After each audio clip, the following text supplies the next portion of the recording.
ইরানের সঙ্গে যুক্তরাষ্ট্র ও ইসরায়েলের চলমান যুদ্ধে হামলা পাল্টা হামলার পাশাপাশি এবার শুরু হয়েছে নজিরবিহীন শব্দযুদ্ধ। সামরিক সংঘাতের পাশাপাশি কূটনৈতিক ভাষা ও বক্তব্যেও তীব্রতা বেড়েছে কয়েকগুণ। একদিকে মার্কিন প্রেসিডেন্ট ডোনাল্ড ট্রাম্পের কঠোর ও বিতর্কিত হুঁশিয়ারি, অন্যদিকে বিশ্বের বিভিন্ন দেশে অবস্থিত ইরানি দূতাবাসগুলোর পাল্টা বক্তব্য। সব মিলিয়ে আন্তর্জাতিক কূটনৈতিক প্রচলিত শিষ্টাচার যেন ভেঙে পড়ছে।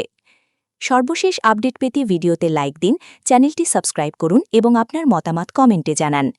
এই উত্তেজনাপূর্ণ পরিস্থিতির মধ্যেই সামনে এসেছে একটি গুরুত্বপূর্ণ কূটনৈতিক উদ্যোগ। ইরান যুক্তরাষ্ট্র ইসরায়েল সংঘাত থামাতে পাকিস্তান একটি যুদ্ধবিরতির কাঠামো প্রস্তাব করেছে বলে জানা গেছে। পাকিস্তানের সংবাদমাধ্যমের তথ্য অনুযায়ী এই প্রস্তাব ইতোমধ্যেই সংশ্লিষ্ট পক্ষগুলোর কাছে পাঠানো হয়েছে এবং তা দ্রুত কার্যকর হওয়ার সম্ভাবনাও উড়িয়ে দেওয়া যাচ্ছে না। প্রস্তাবটিতে 2 ধাপের একটি পরিকল্পনা তুলে ধরা হয়েছে। প্রথম ধাপে তাৎক্ষণিক যুদ্ধবিরতি কার্যকর করা হবে, যাতে চলমান রক্তক্ষয়ী সংঘাত সাময়িকভাবে থামানো যায়। এরপর দ্বিতীয় ধাপে 15 থেকে 20 দিনের মধ্যে একটি পূর্ণাঙ্গ ও স্থায়ী চুক্তি চূড়ান্ত করার লক্ষ্য নির্ধারণ করা হয়েছে। এই সম্ভাব্য চুক্তির নাম দেওয়া হয়েছে ইসলামাবাদ অ্যাকর্ড।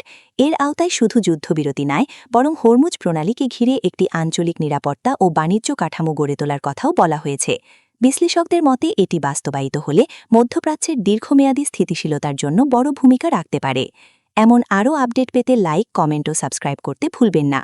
প্রস্তাব অনুযায়ী যুদ্ধবিরতি কার্যকর হওয়ার সঙ্গে সঙ্গে হরমুজ প্রণালীতে জাহাজ চলাচল স্বাভাবিক করা হবে। এই জলপথটি বিশ্ব জ্বালানি সরবরাহের জন্য অত্যন্ত গুরুত্বপূর্ণ হওয়ায় এর স্বাভাবিক কার্যক্রম পুনরুদ্ধার বৈশ্বিক অর্থনীতির জন্য বড় স্বস্তি নিয়ে আসতে পারে। কূটনৈতিক সূত্রগুলো জানিয়েছে, পাকিস্তানের সেনাপ্রধান ফিল্ড মার্শাল আসিম মুনির ইতোমধ্যেই যুক্তরাষ্ট্রের উচ্চ পর্যায়ের প্রতিনিধিদের সঙ্গে যোগাযোগ রক্ষা করছেন। এর মধ্যে রয়েছেন মার্কিন ভাইস প্রেসিডেন্ট, বিশেষ দূত এবং ইরানের পররাষ্ট্রমন্ত্রী আব্বাস আরাকচি। এই যোগাযোগের মাধ্যমেই প্রস্তাবটি এগিয়ে নেওয়ার চেষ্টা চলছে। তবে এখনও পর্যন্ত যুক্তরাষ্ট্র বা ইরানের পক্ষ থেকে আনুষ্ঠানিকভাবে কোনো সম্মতি বা প্রতিক্রিয়া জানানো হয়নি। পাকিস্তানের পররাষ্ট্র দপ্তরের মুখপাত্র এ বিষয়ে মন্তব্য করতে অস্বীকৃতি জানিয়েছেন, যা কূটনৈতিকভাবে বিষয়টি সংবেদনশীলতা নির্দেশ করে। এদিকে ইরানের অবস্থানও স্পষ্ট। তারা জানিয়েছে শুধুমাত্র সাময়িক যুদ্ধবিরতি নয়, বরং একটি স্থায়ী সমাধান চায় তারা, যেখানে যুক্তরাষ্ট্র ও ইসরায়েল ভবিষ্যতে আর কোনো হামলা চালাবে না এমন নিশ্চয়তা থাকতে হবে। বর্তমান পরিস্থিতিতেই সংঘাতের প্রভাব পড়েছে বৈশ্বিক জ্বালানি বাজারে। হরমুজ প্রণালী দিয়ে জাহাজ চলাচল ব্যাহত হওয়ার আশঙ্কায় আন্তর্জাতিক বাজারে তেলের দাম অস্থির হয়ে উঠেছে। এতে বিশ্ব অর্থনীতির ওপর চাপ বাড়ছে। বিশ্লেষকদের মতে এই কূটনৈতিক উদ্যোগ সফল হলে শুধু মধ্যপ্রাচ্যের উত্তেজনাই কমবে না, বরং বৈশ্বিক অর্থনীতিতেও স্থিতিশীলতা ফিরতে পারে।